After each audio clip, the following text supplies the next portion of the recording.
from Norfolk, Virginia, presently living in the San Francisco Bay Area. And we had actually been chatting, so the information maintainers, community facilitators, we had been chatting with some of our past special guests and others who have shown up to our regular meetings. And we've heard that we wanted to hear from more artists from our community. So Elizabeth is someone that I actually met through a group chat at the beginning of quarantine, where our only friends were the folks in this Twitter group chat and the birds out our window. And she's going to tell us a lot about her artistic practice, both related to birds and not related to birds.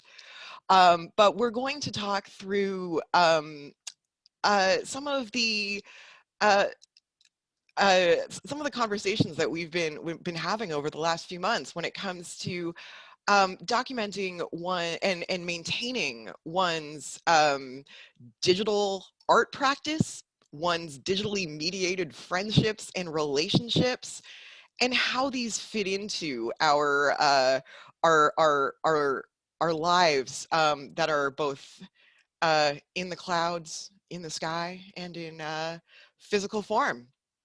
And we're going to have a little presentation from Elizabeth today, and have a lot of Q&A, but she will also have potentially some questions for the rest of us in terms of how she can manage the ongoing archive of Frank. But today, I would like to start off with a question for you, Elizabeth. Who is Frank? Tell us about Frank. And we are now recording. Thanks, Who Lauren. is Frank? Hi, I'm so happy to be here. Well, Frank is a scrub jay who lives in the backyard. Well, he did live in the backyard. Let me get my screen share going. Oh, it's disabled. Do you not want me to be able to screen share? Sorry about that. I'll just fix that really quick. Oh, thanks. Well, I can start talking about Frank. I started seeing this scrub jay in the backyard in 2017. He was molting really catastrophically. I mean, I think it's called a catastrophic molt. All of his body feathers were really screwed up. So it was possible for me to, oh, I think I can do it now. This is my first Zoom screen share, so I hope I don't screw it up. All right. Yeah, present, but I want to see my notes. Okay. That's Frank. So anyway, starting in April 2017, I started seeing this bird. Almost immediately, I started photographing him every day. And then when Frank's presumed offspring, the new Frank, replaced him in the backyard in 2019, I kept taking this photograph. So I think at this point I have around 80,000 photos of the new Frank and Frank. And this is what I think of as Frank's corpus, which I'm still producing. So I'm really happy to be talking with you about this today because I'm at kind of a turning point with the project. I'm feeling ready to get closure on it and sort of like finalize it as some sort of art object. So what I think of as my real artwork is more like this. I make these websites like dioramas.space, which is an open-ended web-based installation that I can iterate or maybe maintain until I'm finished doing it. It's totally untethered from social media and other corporate platforms. The work I make here are collages of animated GIFs, photographs, drawings, and texts.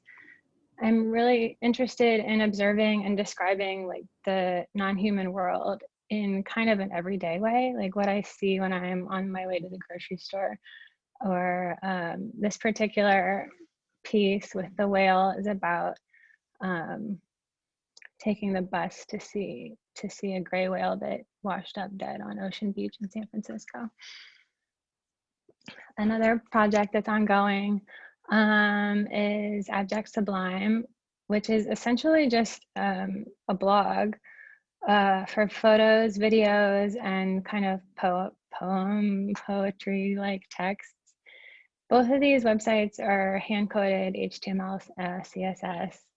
I really like the kind of aesthetic control that gives me over this work. For a while, I was sort of explicitly trying to describe myself as a maintenance artist, which I mentioned to you maintainers, but it's, I feel kind of complicated about positioning myself at all. I sort of feel like it's not my job, but I mean, I think with a website, it's very literally like something to maintain. I think of it as kind of like tending my little garden. So anyway, back to Frank. This is what Frank looked like pretty much when I first started seeing him. Because he was going through this molt, it was possible for me to like experience him as an individual rather than as an example of the species scrub jay. So my art practice, I at the time in 2017, I could still go to my studio, but I tend to work from home a lot of the time because my work is on the computer. So I would get up in the morning and make coffee, and Frank would come by for a peanut, and I would take like a ton of photos of him. And so pretty quickly, I started amassing an enormous amount of photos. I think I have about 35,000 photos just of Frank.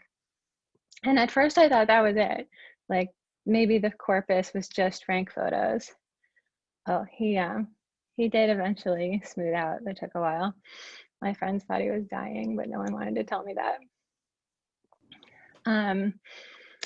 As an art object, I mean, as an art project for me, Frank's corpus is a real departure. For one thing, I'm not a photographer. I take these pictures with my cell phone, sometimes through binoculars. So if they look a little bit better, it's because I use my binoculars. I have no control over the aesthetics of the view from my fire escape. Like this hideous white wall is always in the photos, and I really wish it wasn't. And for another thing, like making the photographs of Frank doesn't feel like work. It just felt like hanging out. But I think what it does have in common with my regular work is that, you know, there was this experience of interspecies observation, although in this case, and maybe in all cases, it really goes both ways, especially with the new Frank. I mean, there's a lot of monitoring of me that happens.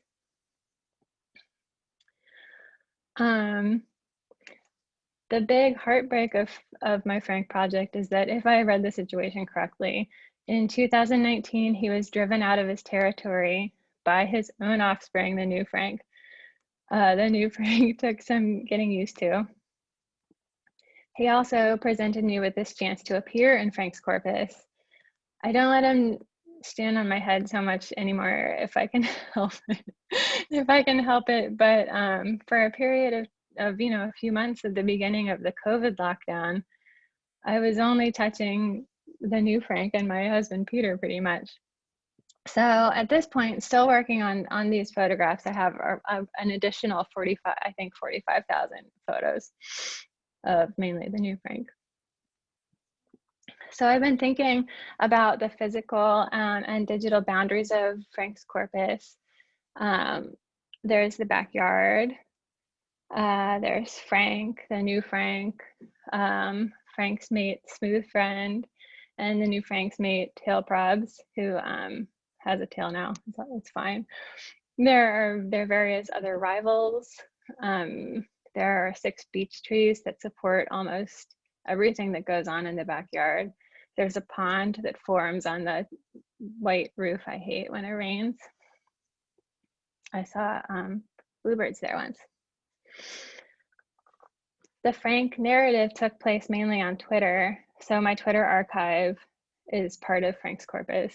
I have a lot of misgivings about that, but it just happened that way, and it was really hard to I don't know, I find it impossible to stop telling the Frank story on Twitter.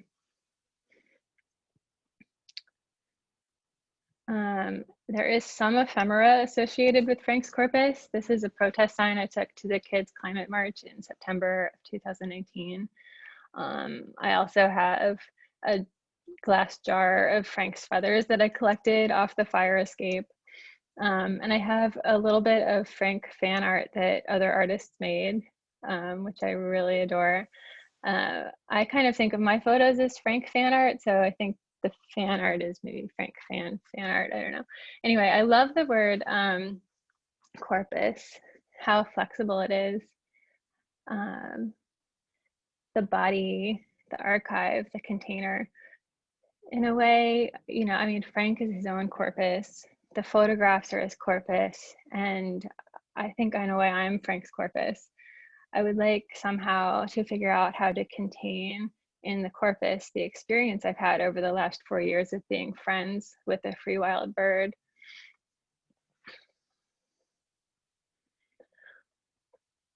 This is a specimen drawer full of red-headed woodpeckers in the Field Museum in Chicago. This is how white European ornithologists did bird watching in the 1800s and 1900s. I've seen maybe one red-headed woodpecker in my life, so I guess at the time specimens were more plentiful.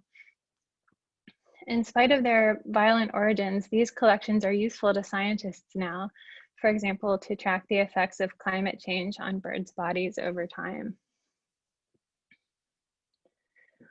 Here are the corpus photos from one day, February 7th, 2021, just a couple weeks ago. This is 93 images of the new Frank and tail probs.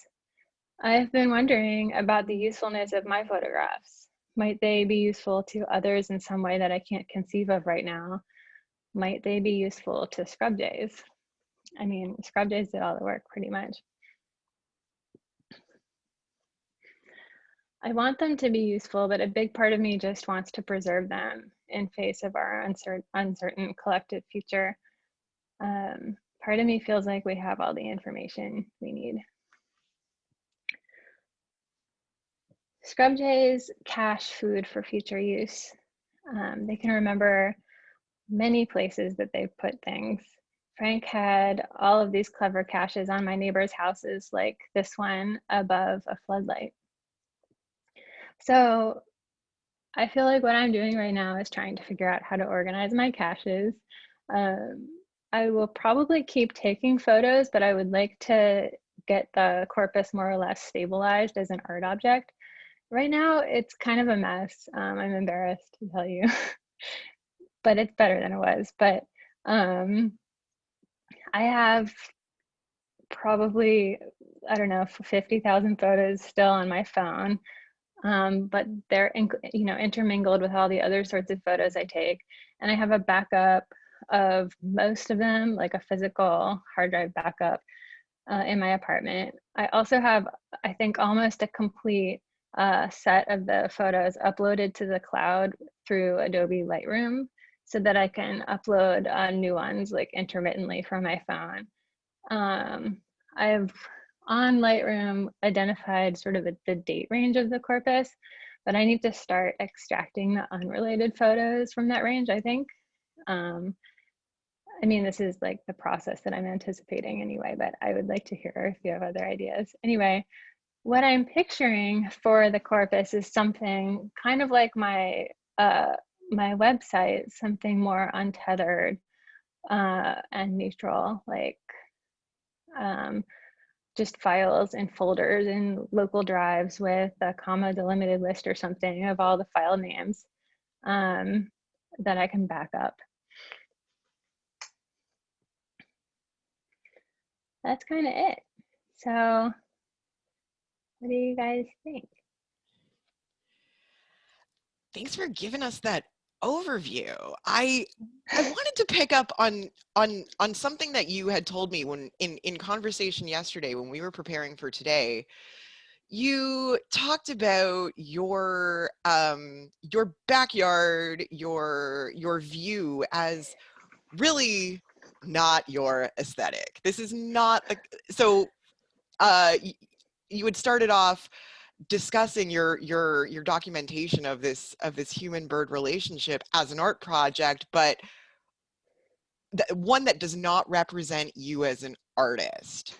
And that's when we started to discuss the differences between the ways that we would organize, archive, and maintain our professional projects, our creative projects, but also the minutiae of our personal lives and interpersonal, interspecies relationships. So can you talk a bit more about how Frank and your relationship with Frank and all of the physical and digital media that came out of this represents a departure from, say, some of your previous artistic work? Yeah, well, I mean, it's funny, like, because I got my start as an artist, as a printmaker, I feel, which is really process oriented, you know, you're very, at least I tended to be very, very much driven by like what I could do with the medium. And then it's kind of the same with making websites, you know, these are the tools, this is the sort of thing I tend to make from it. So there's that aspect, the kind of process aspect of what I think of as my real artwork. And then also just like I have I have very specific kind of aesthetic rules for myself. Um, I mean, I think these are just like preferences, but I think all my work tends to look the same way no matter what medium it's in, except for Frank, I think. I mean, it can be really hard to judge from inside, you know, my head as an artist, but um, so like I'm very interested in like containment aesthetically and like balance. And yeah, so with taking pictures of birds, I I have no control over any of that. I mean, I've gotten kind of better at it, um but like I, you know, a lot of times I wish I could put a green screen behind behind him, so it could be more beautiful. I don't feel like cutting him out all the time. I do that occasionally in Photoshop, but and also just like where like he's not a model who will cooperate. Frank cooperated a little bit better. So, you know, there's like the different sorts of photos I can get. This is something I talk about with the corpus a lot. Like, it's very repetitive in a way. I mean, all the photos are kind of the same. Like the weather changes and the bird ages a little bit, but and like the new Frank will start standing on my head for a while, or he'll get into like sitting on the roof. But um, it's kind of always that. Lauren has just dropped an excellent question in the chat. Do you have any favorite photos of Frank, and why? Yeah, I do. I showed one of them, the like very, well, to me, very beautiful profile is one of my favorite pictures. I took it right before Frank got kicked out by the new Frank. And so I felt like I had fine-tuned my process, and I got, I think maybe like 8 really good pictures like that just look like glamour shots. And then he was gone, and I was dealing with the new bird and grieving, kind of grieving. But I really like that picture because you can really see his, I think you can see his age. He had a peculiarly down curved beak, kind of like me. I relate. So yeah, that's one of my favorites. Thank you. And Camille asks, do you have any interest or intent in weeding out bad photos? I know you want to weed out irrelevant ones, but what about ones that are super blurry? Things like that. That's a great question. Yeah, I sort of do, not no. Basically, the answer is no. I feel very emotionally attached to every single photo. I do sometimes have to weed them out as I take them because my phone gets like clogged up with photos and I can't take any anymore, and so I have to delete some. So I do a little bit on the fly, like if it's really bad. But I think I think I would feel like a loss or something if I deleted a lot. As someone who has read, if for those of you who haven't seen Elizabeth's piece in Real Life Mag, was that it? Was it Real Life? Yeah. Oh, Wolfman, About, New Life, yeah, yeah. whatever. Yeah, about your relationship with Frank and his life, but particularly the loss of Frank and Frank's exit from your backyard. You spoke about grief there, but when you revisit Frank's corpus, how have you, like, are there different ways that you've handled either storing, accessing, retrieving that particular time in his life? I'm thinking to myself of how I have a hard time looking at, scrolling to one particular month in my phone when my cat died suddenly. But do you have did your habits of organizing your life, Frank's life, digital, physical, was there a shift that happened around that time? Um, yeah, I mean, I think I feel very overwhelmed by this corpus for a lot of reasons, and one of them is definitely what you're getting at, that it's sort of an emotional uh, uh, or it's an emotional archive, I guess, and I do find it sort of um, emotionally overwhelming to interact with. I also, it's just like physically overwhelming because I can't really conceptualize it. Um, and also I think because it's like somewhat outside of the realm of my artwork, I kind of also just don't know how to handle it. Like it doesn't really stem from my from any of my kind of more professional feeling practices that I feel like uh, prepared to handle in a way.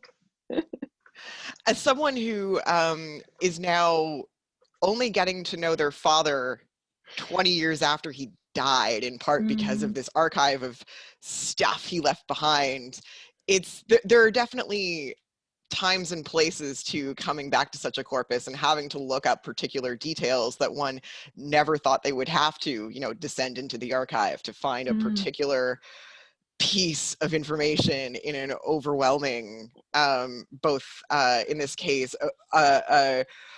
in an overwhelming number of records, but also an overwhelming number of feelings. But yeah. I'd like to uh, use this to look at Matthew's questions here. Are you thinking about working with the metadata of all of the Frank corpus with patterns and behavior and relationships that they might reveal? This feels like a way to plumb the analogy to the Natural History Museum collection too. Yeah, I love that idea. I guess I think that if I could get it kind of extracted from how it is now in a place where like I could maybe collaborate with people about on it who even like, yeah, that seems like something I might like to collaborate with somebody on, like how to extract patterns from the corpus. I really think that would be grand. I mean, I really do like the idea of it being useful, and to me, it just seems like so distant. I don't know if I answered your question.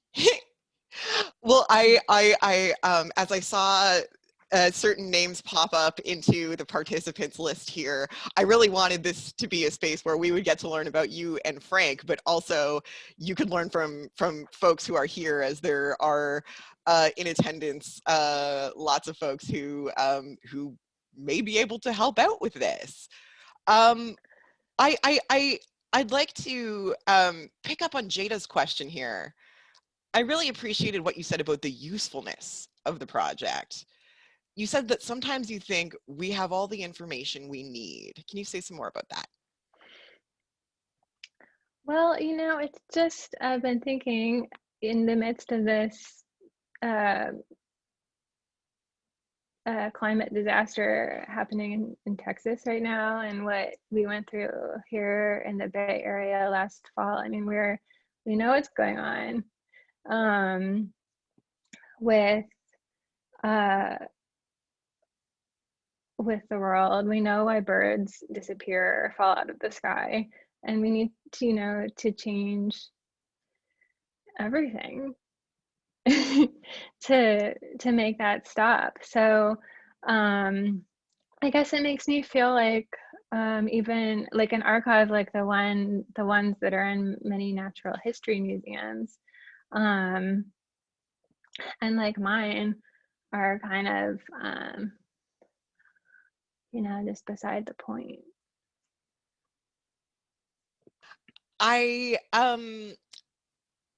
It's for me to, as someone who has one of my biggest hopes in my personal bird photography is being able to get a single non-blurry picture of one of the gray cardinals in my backyard through a dirty window.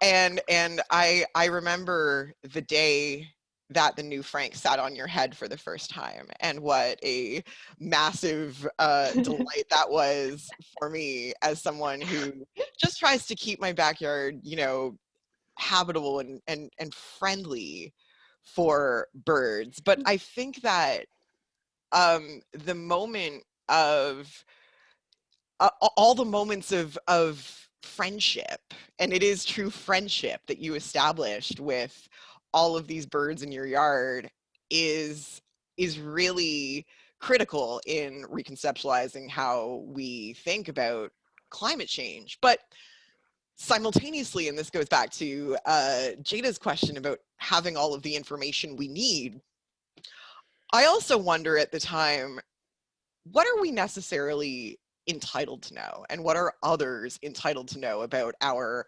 about the you know, minutiae of our relationships and what we put out there online. And I think this is actually a good segue into Ross's question about Twitter and either both like hosting and also posting, and then subsequently archiving your life in like through Twitter's API essentially.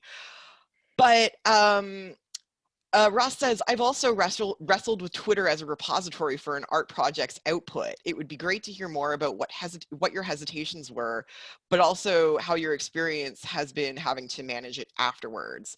And I also wanted to say, giving Elizabeth some context to the information maintainers community, we've had so many conversations about open source software, dependencies, and all of the moving parts that are required in order to make in order to make things function over time. But we were talking yesterday about how, as someone who hand codes HTML and creates self-contained GIFs, about how you're very cognizant of your art's relationship with dependencies, whether they're personal, natural, technological. So yeah, I just want to go from there. About Twitter specifically? Sure. I mean, okay, so Yeah, I mean, I never would have done this on Twitter if I knew what it was going to happen. You know, it was just that I was on Twitter and I started seeing the bird and I started posting it, and like people became friends with him. I mean, I think other people are friends with Frank. Yeah, and I love that. And I kind of I felt like I talked about this a little bit in my essay. Like uh, I felt like people, my friends on Twitter caring for Frank was a way for them to care about me, and that felt really good. And I mean, I think that's pretty addictive. So that's, I think, why I haven't really been able to disentangle it from Twitter. Um, but yeah, my reservations have everything to do with like ownership and mainly control. Like even when I want to find a particular photo in the corpus because I know something exists, um, I tend to have to search my Twitter for like a remembered tweet of something that happened that day and then go to that date. So I'm like really reliant on this company. I did also like I downloaded the archive because I wanted to delete my tweets. So I deleted my tweets. For a while I was auto deleting my tweets. So there's some that I can't get anymore. But um yeah, like I wish that I had done this all as like a blog, but I didn't. That's okay. That's okay. And I before what I like is that because you have maintained such control of Frank's corpus, and especially like this, its scale, you have the opportunity to create and recreate and reposition things without regret, I hope. Yeah. So I want to get through some more questions here, but I definitely want you to just be able to ask us, if we were the guardian of 80,000 bird photos, what would we do? Yeah. But Diane asks, before you started noticing Frank and New Frank's behaviors, did you think of birds as individuals with different personalities? And I'd like to actually attach Megan's question to this. I'd love to hear some of your thoughts on privacy and what we as humans are entitled or not entitled to know and share and archive about our non-human companions and acquaintances. Okay, wait. Oh, did I notice them as an individual? Okay. And then privacy, right? Okay. Um, sorry, it's so early for It's me. okay. I honestly, I'm so grateful to all of our West Coast fans for showing up at 8, as I'm usually not awake at 8 a.m. So Well, if I get lost, just like point me back in the right direction. Um, I've been looking at birds all my life. Like when I was a little girl, I was completely obsessed with the ducks. I grew up in Norfolk, Virginia. There are inlets all around my neighborhood, and I was completely obsessed with mainly ducks. I like mergansers also. Um, but um, but yeah, I really don't think I thought of I thought of birds as individuals in a weird way. I mean, maybe not that different from seeing like people in a crowd, but not being able to like totally put myself into the impression that they have an inner life. um, so so yeah, it really was a big deal for me to like get to know an individual bird and recognize um, that he was the same as me, you know. Um, so as for privacy, I mean, I think I'm absolutely think I'm like surveilling Frank and the new Frank. Um, I don't know what I'm entitled to. I mean, that's an ambivalence for me, like a gray area that I think might be a problem. I think um, I think the surveillance kind of goes both ways. I mean, they're always looking in our apartment windows. And the other thing is, I think I have really exposed myself as much as anyone. I mean, as much as the birds. Like, for one thing, it feels often like psychoanalyzing myself in public when I talk about Frank. But I think it kind of describes my life as much as it describes Frank and the new Frank. But yeah, I'm really interested, especially, I bet there's reading about that I haven't read. I'm interested in that question. It's probably bad news for me. Thank you. So I would like to open it up so I can so you can hear a little less of my voice, but I would really like to open this up for you to ask questions of everyone else who has shown up today, and if anyone else wants to take a moment to speak up, very happy to. I'm grabbing a pen. Okay. Ross, I was really excited that you showed up today. I was really, I'm like, Elizabeth, you have to meet Ross as someone who thinks about how to, as a regular attendee, as someone who urges us to think about the questions from searching and browsing to long-term retrieval and access to what advice would you have, Russ? Sorry to put you on the spot here, but what advice would you have for maintaining an archive of 80,000 photos but really a personal archive, I guess, not necessarily meant for access and consumption and retrieval by others?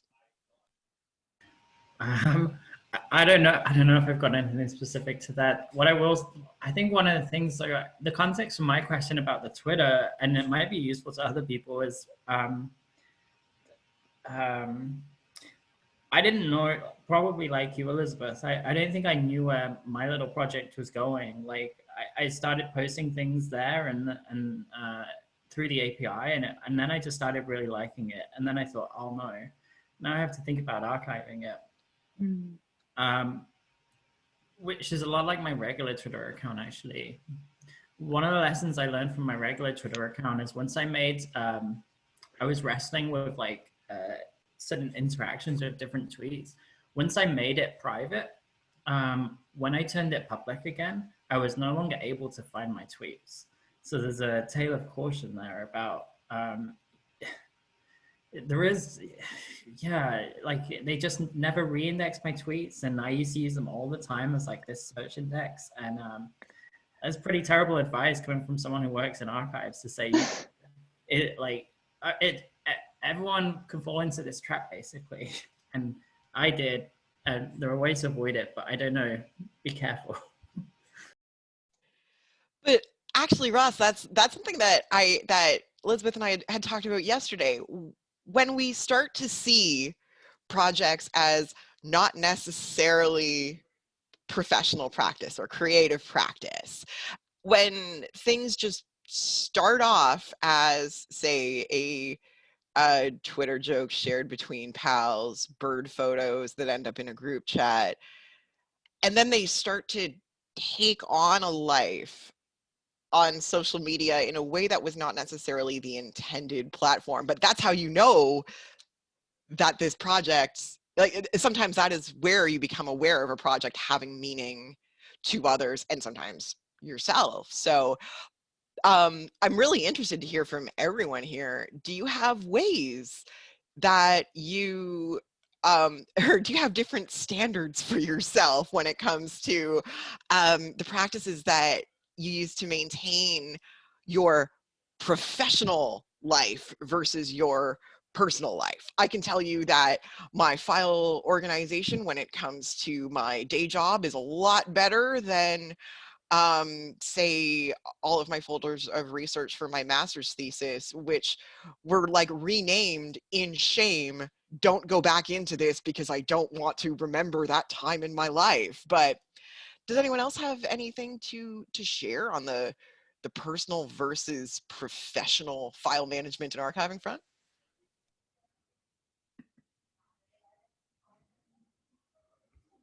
Hey, Janelle.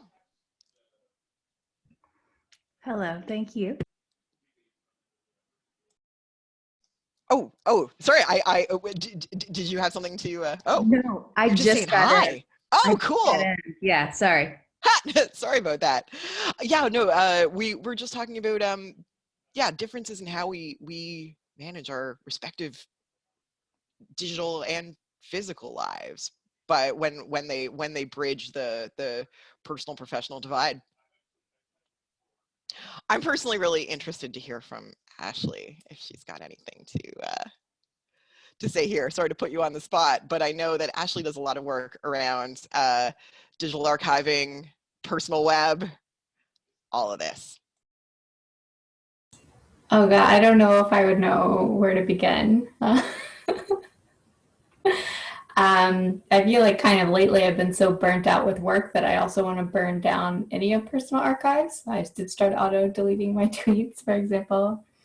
But of course, I really love Elizabeth's art and thinking around these sort of like little tiny archives and tiny like ways to sort of capture these things in a very intentional way, in a very like consent-driven way, which is maybe be the Internet Girlfriend Club project that I work on, where everything is definitely coming through a specific lens and that has been like authorized by specific people. So I think that is maybe at the core of and important to a lot of archiving stuff. And yeah, if you want to destroy it, destroy it. It's my vibe recently. I have so many feelings about the ethics of web archiving and the ethics of social media archiving that I do not want to make this a podium for those rants today.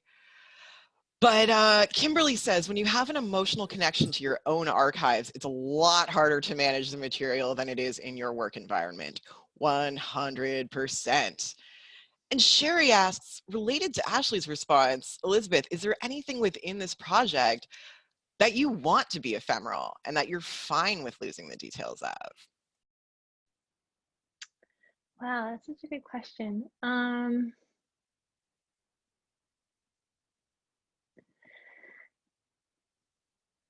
I can't really think of anything. There have been times when, because of my poor management, I thought I had lost a lot, and it kind of revealed to me that this thing that I thought was an ambivalence was some sort of like emotional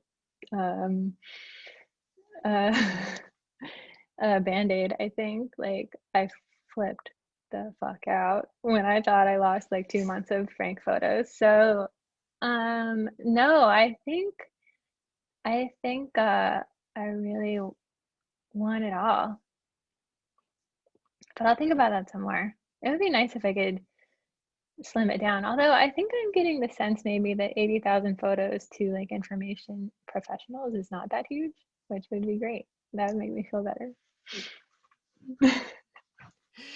Is there anyone in today's chat who is accustomed to such large, numerically large, data volume large?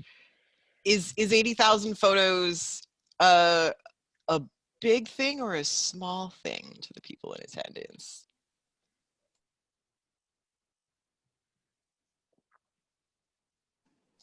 I feel like this is Matthew Battles, and I feel like, Jordan, you want voices in the mix, so yes, please. Thank you. Throw some voice into the mix. I'll turn my camera on too. I think it depends. I mean, and I'm like a professional hanger on around archives and libraries. Like I hang out professionally around them, but I'm not an archivist. But I think the question like about the magnitude, it sort of depends on, and this is a weaselly answer, but it depends on what you think that magnitude can do, like, 100 photos, 10 photos can be enormous, and so impactful and so weighty, and 80,000 can also be like a mere bagatelle. I mean, it sort of depends on what you're doing with it. And, you know, I think about, I mean, as I think about this really rich body of work, and I think, you know, the richness of body is an important part of this.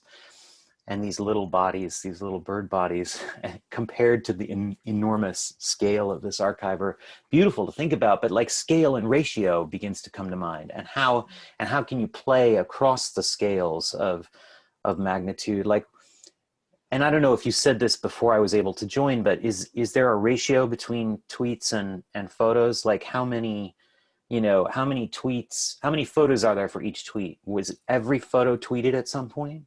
Or is there a gap there? And is that gap something that could be exploited and played with, visualized or thought about? Those are the sorts of questions that I would begin to ask, thinking about how to sort of start to not only like contain and preserve this, but contain and preserve the ways in which it might be expressive. I love that. No, there are probably 100 photos for every tweet, maybe less than that. But yeah, that I think that kind of gets back to something someone else said earlier, that it would be really cool to be able to process, you know, these photos in some way when I have them stabilized, and kind of explore them in a way that I haven't been able to do up till now, through mainly a narrative played out mainly on Twitter. And I guess that is a good prompt, and I guess a way of wrapping up the conversation is, Elizabeth, what haven't you yet been able to do, and what would you like to do? And I recognize that some of this is actually like like these are emotionally loaded questions, and that you may not be now may not be the time to ask them, but is there one thing that you'd like to be able to do with the Frank corpus, and what is say holding you back from that? Yeah, actually had a chance to talk with my friend Megan, who's here recently, about this, because I was trying to write about the corpus and trying to figure out exactly like my next moves, like both to conceptualize it for an essay and to like literally take care of the corpus. And one thing, there's Megan. Oh, there's Flora too. So we talked about basically getting these photographs onto a drive that I could back up onto another drive, that I could back up onto the cloud, that I could describe through the metadata that exists already, through the date, the date chronology, and also through making my own, like, you had a nice way to put it, Megan, like keyword vocabulary or something.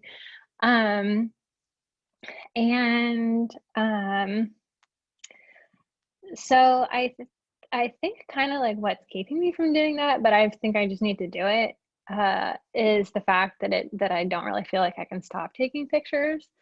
I mean, I don't really seem to be able to do that.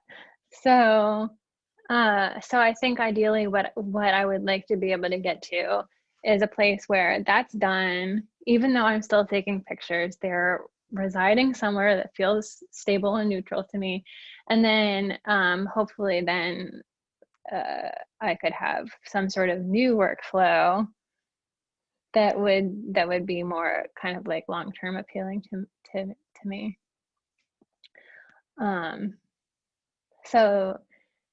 So right now, like everything, really, I think that the Lightroom is the most kind of complete view. So I guess I kind of need to export it. I don't know. I mean, it's probably something really simple. If anyone has suggestions for Elizabeth, she's provided her email and Twitter as well, and I know she'd be willing to engage in more of these conversations. So Ashley and Matthew have dropped in links to Brian Fu and Jer Thorpe's work around visualizing large-scale data sets and large-scale bird data sets. But one of the things that Elizabeth and I have been talking about recently is archival accessions and where one can consider an archival file or an individual accession to be complete. And I wonder for you, as you say that, you know, I feel like I can't actually start to work on this until I stop taking photos. I wonder if, because you write so beautifully about Frank's life and then the end of your relationship with Frank. And I wonder if Frank himself would be a bird. Because there are multiple birds in Frank's corpus, but I wonder if first looking at Frank's life with you, and if that might be a place to start, because it unfortunately has an end date. That's true. So like I could think of the corpus sort of how it originally did as just containing Frank's body. Well, that feels within reach, actually. And yeah. Also super sad too. So for anyone who hasn't read that New Life post, Matthew dropped a link in the chat earlier. I cannot copy it and paste it again, but it is an unbelievable and really by the end, like, heartbreaking just retrospective on the life of a bird. And I encourage everyone to read that. Does anyone have any final thoughts or questions or anything to end up today? I'm really grateful to all the folks who are showing up for the first time, everyone who came from California to speak at 8 to show up, and Elizabeth speaking at 8 a.m. But are there any final thoughts for today, or Elizabeth, any final thoughts from you? No, but if anyone has shy thoughts or later thoughts, I'm very happy to hear about them on email or Twitter or whatever. Maybe email would be more organized. Thank you so much, Elizabeth, for sharing your work with us, for sharing Frank with us, and for really giving me a whole new reason to love the birds in my life, as someone who's definitely been affected. And I know there are several folks from our group chat in here, and I wonder if you all remember the day, was it March 20th, that New Frank finally sat on your head for the first time. Like that was a really joyous moment for me at the very beginning of quarantine, when everything felt awful. New Frank on ahead brought me a lot of joy. So yeah, thank you all so much for coming out. Our next information maintainers meeting, Lauren, do you know the date of that? I'm not sure if we have a confirmed speaker yet, but third Friday of the month. Yes. I don't know that date right now, but yes, third Friday of the month. And so please continue to, if this has been an awesome conversation for you, we do have some more actually artist talks planned tentatively for this year, but I'm really grateful to everyone for coming out today, and everyone who participates in these very wide-ranging conversations about all the maintenance in our lives. So thank you so much to everyone, to Elizabeth, and I hope y'all stay safe, and thank you for being here again. Thanks so much. Thanks. Bye.